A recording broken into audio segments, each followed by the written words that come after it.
तो देखिए यहाँ पे दो प्रोसेसेस को कपल किया जाएगा, इकट्ठा किया जाएगा। एक रिडॉक्स रिएक्शंस जिसमें ये इलेक्ट्रॉन मूव कर रहे हैं प्लास्टोक्विनोन से साइटोक्रोम कॉम्प्लेक्स, वहाँ से प्लास्टोसायनिन, वहाँ से फोटोसिस्टम 1 के पास, ये है रिडॉक्स रिएक्शंस। दूसरा सिंथेसिस ऑफ एटीपी, एटीपी की सिंथेसिस, फास्फोराइलेशन जिसको आप फोटोफास्फोराइलेशन कह रहे थे, क्योंकि ये लाइट ड्रिवन प्रोसेस है। Two processes are being coupled, one of them is redox reactions in which electron moves from high energy to low energy by using plastoquinone, cytochrome complex, plastocyanin. This is first reaction. And second one, the synthesis of ATP takes place. Bacho, these two processes are coupled, are joined, are combined in the membranes of the thylakoids. This is called as chemiosmosis. एक और बात, osmosis का मतलब होता है movement of water molecules across selectively permeable membrane from high water potential to low water. यहाँ पे हो रहा है लफ्ज़ केमियोस्मोसिस, यानी ऑस्मोसिस पानी के लिए है स्पेसिफिकली, और केमियोस्मोसिस किसी केमिकल सब्सटेंस के लिए जो कि हाइड्रोजन आयन है, जो कि प्रोटॉन है, जो कि एटीपी सिंथेज एक चैनल प्रोटीन है, वहाँ से डाउन द ग्रेडियंट मूव करता है और एटीपी सिंथेसाइज हो जाती है। बच्चों बात समझे? टॉपिक का नाम क्या है? केमिओस्मोसिस। केमिओस्मोसिस यानी osmosis of a chemical substance, and that chemical substance is hydrogen ion. That chemical substance is hydrogen ion. आपको याद है वो इस तरह हमने बनाया था नॉन साइक्लिक फोटोफास्फोराइलेशन। ये क्या था? यहाँ से ये फोटोसिस्टम 2 था, यहाँ पे फोटोसिस्टम 1 था, यहाँ पे था primary electron acceptor of photosystem 2, यहाँ पे था primary electron acceptor of photosystem 1, यहाँ पे था प्लास्टोक्विनोन, यहाँ पे था साइटोक्रोम कॉम्प्लेक्स, यहाँ पे था प्लास्टोसायनिन, यहाँ पे था फेरिडॉक्सन, और यहाँ पे सिंथेसाइज हो रही थी NADPH। और बच्चों यहाँ पे हम कहते थे कि ATP सिंथेसाइज होती है। ये जो प्रोसेस है ना, ये जो प्रोसेस है यहाँ से यहाँ तक, इसको हम देख रहे हैं कैसे एटीपी सिंथेसिस होती है, कैसे एटीपी सिंथेसाइज होती है। उस प्रोसेस का नाम है केमिओस्मोसिस। ज़रा गौर से देखें, ये बच्चों मेम्ब्रेन है, ये मेम्ब्रेन है सिलेक्टिवली परमिएबल मेम्ब्रेन। इसको हम ऐसे शो कर रहे हैं, सिलेक्टिवली परमिएबल मेम्ब्रेन। बेसिकली मैं आपको एक और चीज़ दिखा दूं यहाँ पे बच्चों, देखिए मिसाल के तौर पे ये है क्लोरोप्लास्ट। ये क्लोरोप्लास्ट के अंदर थाइलाकोइड मेम्ब्रेन्स हैं, थाइलाकोइड मेम्ब्रेन्स हैं। ये थाइलाकोइड मेम्ब्रेन की इंटीरियर स्पेस है, इसको ल्यूमन भी आप बोल सकते हैं, थाइलाकोइड इंटीरियर स्पेस। बच्चों बात समझाई? Thylakoid interior. ये ऑर्गेनेली का नाम है क्लोरोप्लास्ट, और यहाँ पे जो फ्लूइड मटेरियल प्रेजेंट है उसको स्ट्रोमा बोलते हैं। हम इस मेम्ब्रेन की बात कर रहे हैं। ये जो मैं स्ट्रक्चर नीचे बना रहा हूँ, ये किस मेम्ब्रेन की बात है? ये थाइलाकोइड मेम्ब्रेन की बात है। आपको याद है वो स्ट्रक्चर जो आप बनाते थे इस तरीके से, ये इस तरह स्ट्रक्चर बनाते थे, ये क्या बना था? ये लिपिड बाइलेयर नीचे से है ना, lipid according to fluid mosaic model, ये लिपिड्स की 2 रीत है। ये वही मैंने बनाई है, बस मैंने ऊपर हेड्स नहीं बनाए। समझ आ गई बात? अच्छा, इसके अंदर अब प्रेजेंट है फोटोसिस्टम 2, यहाँ पे प्रेजेंट है, ये फोटोसिस्टम 2 है, फोटोसिस्टम 2 है। फोटोसिस्टम से 2 से इलेक्ट्रॉन प्राइमरी इलेक्ट्रॉन एक्सेप्टर, वहाँ से प्लास्टोक्विनोन के पास, ये है प्लास्टोक्विनोन। भाई बात समझी? This is PQ। प्लास्टोक्विनोन से साइटोक्रोम कॉम्प्लेक्स, साइटोक्रोम कॉम्प्लेक्स भी ज़रा बड़ा सा बनाना है आपने। प्लास्टोक्विनोन छोटी प्रोटीन है, साइटोक्रोम कॉम्प्लेक्स, ठीक है। और साइटोक्रोम कॉम्प्लेक्स से इलेक्ट्रॉन जाता है प्लास्टोसायनिन, यहाँ पे हम बनाएंगे इसको प्लास्टोसायनिन। प्लास्टोसायनिन से फोटोसिस्टम 1 के पास, दिस इज फोटोसिस्टम 1। ये फोटोसिस्टम 2 था, ये फोटोसिस्टम 1 है। बच्चों बात समझे? फोटोसिस्टम 1 से यहाँ पे जाएगा फेरिडॉक्सन, दिस इज द फेरिडॉक्सन, और वहाँ पे NADPH होगा, सॉरी NADP प्लस होगा।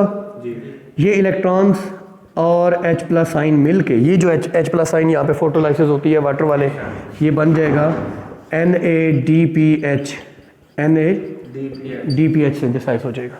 भाई बात समझाई? बच्चों बात समझ आई? ये है photosystem 2, this is photo system 2। तो इस तरीके से NADPH। अच्छा, आगे आगे हम इस डायग्राम को थोड़ा सा बढ़ाएंगे, इस डायग्राम को थोड़ा सा हम आगे बढ़ाएंगे। देखिए गौर से, अब बच्चों गौर से देखते जाएं। अब बहुत इंपॉर्टेंट ये सेगमेंट आ गया इस लेक्चर का। ये इलेक्ट्रॉन जब फोटो सिस्टम 2 से प्राइमरी इलेक्ट्रॉन एक्सेप्टर, प्लास्टोक्यूरोन, फिर साइटोक्रोम कम्प्लेक्स, प्लास्टोसायनिन, ये फोटो सिस्टम 1 के पास पहुंच रहा है, फिर फाइनली फेरिडॉक्सिन, इस इलेक्ट्रॉन की मूवमेंट से एनर्जी रिलीज होती है। उस एनर्जी को यूज़ करते हुए बच्चों, ये थाइलाकोइड की इंटीरियर स्पेस है, अंदर वाली साइड पे ल्यूमन, और ये बाहर स्ट्रोमा है। कौन सा स्ट्रोमा? ये वाला स्ट्रोमा। और ये यानी इस मेम्ब्रेन की बात की जा रही है ना, ये थाइलाकोइड इंटीरियर स्पेस है, ल्यूमन, और ये स्ट्रोमा। यहाँ से हाइड्रोजन आइंस को, इस एनर्जी को यूज़ करते हुए हाइड्रोजन आइंस को अगेंस्ट कंसंट्रेशन ग्रेडियंट मूव किया जाएगा, अगेंस्ट कंसंट्रेशन ग्रेडियंट, यानी एक्टिव ट्रांसपोर्ट।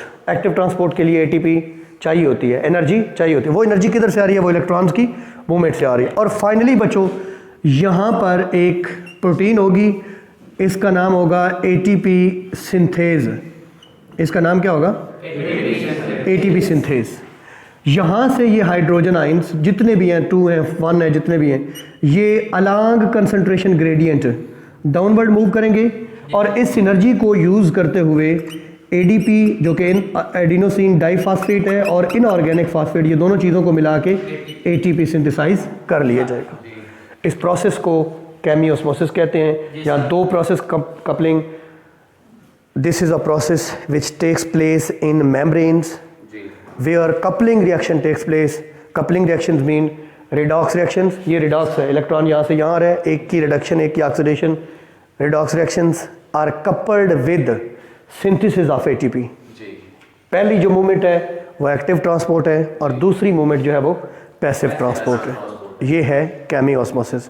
ये वो प्रोसेस है जो फोटोसिंथेसिस के प्रोसेस में होता है। नॉन साइक्लिक और साइक्लिक फास्फोराइलेशन के दौरान केमियोस्मोसिस के प्रोसेस से ATP सिंथेसाइज कैसे होती है? ऐसे होती है। आपको पता है लाइट रिएक्शंस में 2 चीज़ें सिंथेसाइज होती हैं, एक ATP और दूसरी NADPH। कैसे सिंथेसाइज होती है? इस प्रोसेस से सिंथेसाइज होती है। बच्चों नेक्स्ट एक टॉपिक है डार्क रिएक्शंस, जिनको आप लाइट इंडिपेंडेंट रिएक्शंस या कैल्वन साइकिल भी कहते हैं। कैल्वन साइकिल भी कहते हैं। सबसे पहली बात, ये कैल्वन साइकिल थाइलाकोइड्स में नहीं होता। थाइलाकोइड्स में लाइट रिएक्शंस ये इधर होता है। आपको अगर याद हो, मैंने आपको बताया था बच्चों कि ये है कैल्वन साइकिल। आपको अगर याद हो तो मैंने कहा था कि ये क्लोरोप्लास्ट है, ये स्ट्रोमा है, ये थाइलाकोइड्स हैं, और ये स्ट्रोमा है। स्ट्रोमा में होता है डार्क रिएक्शंस। डार्क रिएक्शंस या लाइट इंडिपेंडेंट रिएक्शंस, इनको डिस्कवर किया था मेल्विन कैल्वन नामी साइंटिस्ट ने, जो कि यूनिवर्सिटी ऑफ कैलिफोर्निया के टीचर थे, और उनके नाम पे इसको कैल्वन साइकिल भी कहते हैं। आपको याद है, यहाँ से बनती है ATP, जिसको हम एसिमिलेटिंग पावर कहते हैं। यहाँ से बनता है NADPH, जिसको हम रिड्यूसिंग पावर कहते हैं। वो यूज़ होती है दोनों डार्क रिएक्शन में। ADP और इनऑर्गेनिक फॉस्फेट पैदा हो जाता है, और NADP प्लस पैदा हो जाता है, और ये दोबारा लाइट रिएक्शंस में। लाइट रिएक्शन हमने इन डिटेल देख लिए, नॉन साइक्लिक, साइक्लिक फास्फोराइलेशन पिछले लेक्चर में। किस प्रोसेस से वहाँ पे ATP और NADPH सिंथेसाइज होते हैं, उसका नाम है केमियोस्मोसिस, वो भी हमने देख लिया। अब बच्चों डार्क रिएक्शंस हम देखने जा रहे हैं, जो कहाँ पे वकूफ़ पज़ीर होते हैं? स्ट्रोमा में, क्लोरोप्लास्ट के स्ट्रोमा में। डार्क रिएक्शंस में कार्बन डाइऑक्साइड की फिक्सेशन होती है, इसलिए से कार्बन डाइऑक्साइड फिक्सेशन स्टेप भी कह सकते हैं। यहाँ पे शुगर, एक ट्राइओज प्रोड्यूस होगी, जो 2 ट्राइओज मिलके ग्लूकोज बनेगा। आपको पता है ना फोटोसिंथेसिस का बाय एंड प्रोडक्ट या मेन प्रोडक्ट क्या है? ग्लूकोज। तो ग्लूकोज सिंथेसाइज होगा, इसलिए इसको शुगर सिंथेसिस फेज भी कहते हैं। इसको डार्क रिएक्शंस भी कहते हैं, इसको लाइट इंडिपेंडेंट रिएक्शंस भी कहते हैं, इसको कैल्वन साइकिल भी कहते हैं, इसको शुगर सिंथेसिस फेज भी कहते हैं, इसको कार्बन डाइऑक्साइड फिक्सेशन फेज भी कहते हैं। बच्चों बात समझी? आपको याद है लाइट रिएक्शंस को, लाइट डिपेंडेंट रिएक्शंस, या उनके और नाम क्या थे? ATP और NADPH सिंथेसिस प्रोसेस, या उसको एनर्जी कन्वर्जन फेज भी कहते थे। तो इसके भी डिफरेंट नेम है। कैल्वन साइकिल को हम देखेंगे, ये एक साइक्लिक प्रोसेस है, ये एक साइक्लिक सीरीज है, जिसमें कार्बन डाइऑक्साइड को फिक्स करके एक sugar molecule G3P ग्लाइसरॉल्डिहाइड 3 phosphate produce किया जाता है। बच्चों देखें गौर से, ये जो साइकिल है ये जब शुरू होता है तो इसका एक प्रीकर्सर मॉलिक्यूल होता है जिसको राइब्यूलोज बिसफॉस्फेट कहते हैं। Ribulose bisphosphate. बच्चों राइब्यूलोज एक 5 कार्बन वाली शुगर है जिसके कार्बन नंबर 1 और 5 पे फास्फेट ग्रुप लगे होते हैं, इसलिए इसको बिसफॉस्फेट यानी 2 फास्फेट लगे हुए हैं। राइब्यूलोज एक 5 कार्बन शुगर है और इसके कार्बन नंबर 1 और 5 के साथ फास्फेट ग्रुप है, इसलिए इसका नाम है बिसफॉस्फेट, राइब्यूलोज बिसफॉस्फेट। इसको हम बोलते हैं RUBP। इसके साथ ये 5 कार्बन वाली शुगर है और इसके कितने मॉलिक्यूल हैं? ये 3 मॉलिक्यूल हैं। जब ये कैल्विन साइकिल शुरू होता है बच्चों तो यहाँ पे 3 कार्बन डाइऑक्साइड के मॉलिक्यूल इस साइकिल के अंदर एंट्री मारते हैं। 3 कार्बन डाइऑक्साइड के मॉलिक्यूल्स इस साइकिल में एंट्री मारते हैं। भाई बात समझे? 3 मॉलिक्यूल ये है 5 कार्बन वाले, 3 मॉलिक्यूल ये हैं 1 कार्बन वाले, तो 3 मॉलिक्यूल 6 कार्बन वाले प्रोड्यूस होंगे। वो जो 6 कार्बन वाला मॉलिक्यूल प्रोड्यूस होगा वो हाईली अनस्टेबल होगा, वो फौरी तौर पे ब्रेक हो जाएगा, वो टूट जाएगा, डिसइंटीग्रेट हो जाएगा और 3 कार्बन वाले 6 कंपाउंड्स बना देगा जिनको 3-फॉस्फोग्लिसरेट बोलते हैं या ग्लिसरिक एसिड बोलते हैं। 3-फॉस्फोग्लिसरेट, 3-फॉस्फोग्लिसरिक एसिड, 3-फॉस्फोग्लिसरेट बोलते हैं, 3PG बोलते हैं। बच्चों इस पहले स्टेप को कार्बन डाइऑक्साइड फिक्सेशन कहते हैं। फिक्सेशन का मतलब क्या होता है? किसी इनऑर्गेनिक सब्सटेंस का ऑर्गेनिक सब्सटेंस में बदल जाना, किसी इनऑर्गेनिक चीज़ का ऑर्गेनिक वर्ल्ड में दाखिल हो जाना फिक्सेशन कहलाता है। जैसे नाइट्रोजन फिक्सेशन आपने पढ़ा था। नाइट्रोजन फिक्सेशन क्या है? नाइट्रोजन N2 की शक्ल में एटमॉस्फेयर में 79% प्रेजेंट है जो कि फिक्स हो जाती है, जो कि ऑर्गेनिक लाइफ का हिस्सा बन जाती है, ऑर्गेनिक वर्ल्ड का हिस्सा बन जाती है। तो देखें गौर से, ये कार्बन डाइऑक्साइड फिक्सेशन होगी। ये पहला स्टेप है जिसका नाम क्या है? Carbon dioxide fixation. एक एंजाइम है जो इस प्रोसेस को कैटालाइज करता है, उसका नाम है Rubisco. Ribulose bisphosphate carboxylase oxygenase. बच्चों ये क्लोरोप्लास्ट में पाई जाने वाली सबसे अबंडेंट प्रोटीन है और ख्याल किया जाता है कि ये ज़मीन पर सबसे ज़्यादा पाई जाने वाली प्रोटीन है जो कि एक एंजाइम है। एंजाइम प्रोटीन होते हैं जिसका नाम है रुबिस्को। इसको आप फोकस करें तो इसको कार्बोक्सिलेज भी कहते हैं क्योंकि ये कार्बन डाइऑक्साइड को RUBP के साथ ऐड करता है, इसलिए इसको कार्बोक्सिलेज। ये RUBP के साथ ऑक्सीजन को भी मिला सकता है। चैप्टर 13 के शुरू में हम एक फोटो रेस्पिरेशन प्रोसेस पढ़ेंगे जहां पर रुबिस्को RUBP के साथ ऑक्सीजन को भी मिला सकता है। वो जो फोटो रेस्पिरेशन है प्लांट्स के लिए वो फ़ायदेमंद नहीं है, लेकिन वो स्टिल प्रोसेस क्यों एग्जिस्ट कर रहे हैं इसका आंसर भी हम चैप्टर 13 में जानेंगे बच्चों। तो चूंकि ये ऑक्सीजनेज भी है, ये कार्बोक्सिलेज भी है, it adds CO2 with RUBP, it also can add oxygen with. तो पहला स्टेप कैल्विन साइकिल का पहला स्टेप क्या है? Carbon fixation. क्या हुआ है? 3 RUBP के साथ 3 CO2 मिले हैं, 3 कंपाउंड बने हैं 6 कार्बन वाले। वो मैंने कहा आर्जी तौर पे बनते हैं 6 कार्बन वाले। कितने कंपाउंड बने हैं? 3 बने हैं। 6 कार्बन वाले 3 जो कि इमीडिएटली ब्रेक हो गए हैं। और बच्चों 3PG 3 कार्बन वाले कितने कंपाउंड हासिल हुए हैं? 6। 3-फॉस्फोग्लिसरेट। ये 3 का क्या मतलब है? इसके कार्बन नंबर 3 के ऊपर फास्फेट ग्रुप लगा हुआ है, इसको क्या बोलते हैं? 3-फॉस्फोग्लिसरेट बोलते हैं। बच्चों बात समझे? अच्छा गौर से देखिए, आगे बढ़ते हैं हम। ये डार्क रिएक्शन था इसलिए इसको मैं डार्क इंक के साथ यूज़ कर रहा हूँ। यहाँ पे 6 ATP यूज़ होंगे। इधर देखते जाए, छोड़ दे बाकी। इसको यहाँ पे क्या लिखते हैं? 6। ये 3PG है ना, जब 6 ATP यूज़ हो जाएंगे तो ADP वो हर एक फास्फेट ग्रुप देगा, तो ये 1,3 बिसफॉस्फोग्लिसरेट BPG 6 कंपाउंड बन जाएंगे। 1,3 बिसफॉस्फोग्लिसरेट। पहले कार्बन नंबर 3 पे फास्फेट था, हर 3 कार्बन वाले कंपाउंड के साथ एक था। ऐसे आप 3 कार्बन वाला कंपाउंड एक फास्फेट था कार्बन नंबर 3 के ऊपर। अब यहाँ पे क्या है? कार्बन नंबर 1 पे भी आ गया एक फास्फेट, कार्बन नंबर 1 पे भी और 3 पे भी, इसलिए इसको कहते हैं 1,3 बिसफॉस्फोग्लिसरेट। हुआ क्या है? 6 ATP यूज़ हुए हैं। ये बच्चों ATP कौन से हैं? जो लाइट रिएक्शंस में पैदा हुए थे, वो डार्क रिएक्शंस में अब यूज़ हो रहे हैं। अगले स्टेप में क्या होगा बच्चों? अब होगी दूसरी फेज जिसको बोलते हैं रिडक्शन। अब क्या होगी? Phase number 2 reduction. अब रिडक्शन कैसे होगी? 6 NADPH आएंगे 6 NADPH जो किधर पैदा हुए थे, लाइट रिएक्शंस में, ये डार्क रिएक्शंस में यूज होते हैं ना। 6 NADP प्लस वो हाइड्रोजन और इलेक्ट्रॉन्स दे देंगे। चूंकि ये इलेक्ट्रॉन्स लेगा, इलेक्ट्रॉन लेना क्या होता है, रिडक्शन, तो इसकी क्या हो जाएगी, रिडक्शन, और साथ में यहाँ से 6 इनऑर्गेनिक फास्फेट भी रिलीज हो जाएंगे। बच्चों अब पीछे क्या बचेगा, G3P 6 मालिक्यूल, इसको बोलते हैं ग्लाइसर एल्डिहाइड 3 फास्फेट, ग्लाइसर ग्लिसरिक एसिड से एल्डिहाइड बन गया है। ये फंक्शनल ग्रुप है, ऑर्गेनिक केमिस्ट्री में आप पढ़ेंगे, ग्लिसरिक एसिड से या ग्लिसरेट से क्या बन गया है, एल्डिहाइड, ग्लाइसर एल्डिहाइड 3 फास्फेट। इसको 3 फास्फोग्लिसरिक या ग्लिसर एल्डिहाइड 3PGAL भी कहते हैं, इसको G3P भी कहते हैं। बच्चों गौर से सुने, अब पता क्या होगा, अब बच्चों पता क्या होगा, 6 है ना, एक मालिक्यूल यहाँ से साइकिल में से निकल जाएगा, एक G3P का मालिक्यूल निकल, बाकी 5 आगे मूव कर जाएंगे, बाकी 5 जो हैं G3P वो आगे मूव कर जाएंगे। ये कितने कार्बन वाले हैं, कितने कार्बन वाले हैं, 3 कार्बन वाले हैं, ये 3 कार्बन वाले थे ना, ये 3 कार्बन वाले हैं, ये भी 3 कार्बन वाले हैं। बच्चों बात समझाई, ये जो एक ग्लाइसर एल्डिहाइड 3 फास्फेट बना है ना, ये एक शुगर है जिसको ट्राइओज कहते हैं, 3 कार्बन वाला एक शुगर। बच्चों ये ट्राइओज जो है ना, ये जो ट्राइओज है, इसी से बनती है ग्लूकोज, इसी से बनती है सुक्रोज, इसी से बनते हैं proteins, carbohydrates, lipids, nucleic acids, everything which is needed in plants वो इससे बनती है। बेसिकली ये वो प्रोसेस है जो पूरी दुनिया में फूड सिंथेसाइज करता है। फूड यहाँ पे सिंथेसाइज होती है, एक मरतबा कैल्विन साइकिल चले तो प्रोडक्ट क्या हासिल होता है, एक ट्राइओज।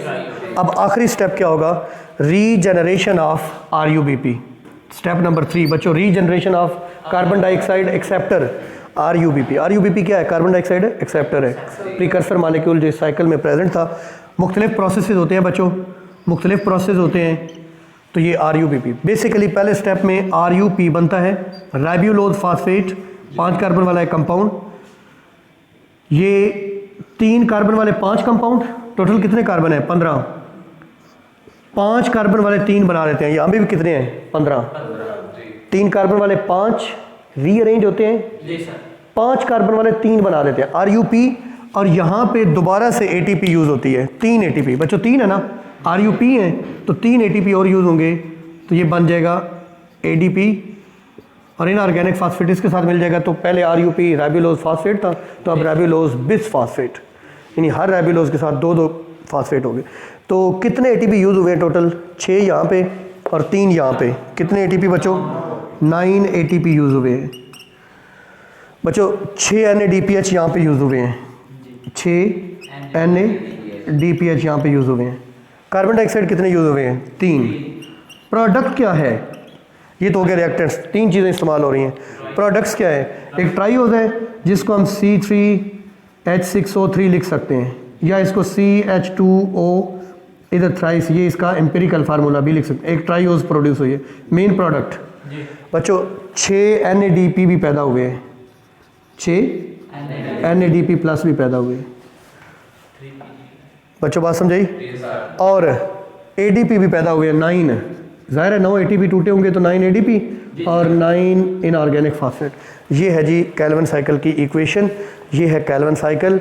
इसको मेल्विन कैल्विन ने डिस्कवर किया था, उसके नाम पे इसको कैल्विन साइकिल कहते हैं। बच्चों 3 स्टेप्स हैं, पहला स्टेप, दूसरा स्टेप, तीसरा स्टेप। पहले स्टेप में कार्बन डाइऑक्साइड फिक्सेशन हो रही है RUBP के साथ, सिंपल है, सिंपल है। इसको लिखें और इसी के साथ थ्योरी लिख दें। 3 RUBP के साथ 3 CO2 मिले, 3 6 कार्बन वाले कंपाउंड बने जो कि अनस्टेबल हैं, फौरी तौर पे टूट गए। एक एंजाइम इस प्रोसेस को कैटालाइज करता है जिसका नाम है Rubisco, ribulose bisphosphate carboxylase oxygen है। पहला स्टेप कंप्लीट। दूसरा रिडक्शन। बच्चों 6 NADPH अपने इलेक्ट्रॉन्स देते हैं 13BPG को, यहाँ पे 6 इनऑर्गेनिक फास्फेट रिलीज हो जाते हैं, तो ये 6 G3P बनते हैं, ग्लाइसर एल्डिहाइड 3 फास्फेट। उनमें से ये होगी रिडक्शन। रिडक्शन मीन इन्होंने इलेक्ट्रॉन्स लिए, एक G3P साइकिल से निकल जाएगा, बाकी 5 G3P आगे चले जाएंगे, जो तीसरा स्टेप रीजनरेशन ऑफ RUBP में इस्तेमाल होंगे। बच्चों पहले RUP बनेगा, फिर 3 ATP यूज़ होंगे, इनऑर्गेनिक फास्फेट देंगे और 3 RUBP राइबोलोज बिस फास्फेट बन जाएंगे जो कि कार्बन डाइऑक्साइड। 3 स्टेप्स में ये कैल्विन साइकिल कंप्लीट हो जाएगा। इसी को डार्क रिएक्शंस कहते हैं, इसी को लाइट इंडिपेंडेंट रिएक्शंस कहते हैं, इसको कार्बन फिक्सेशन भी कहते हैं।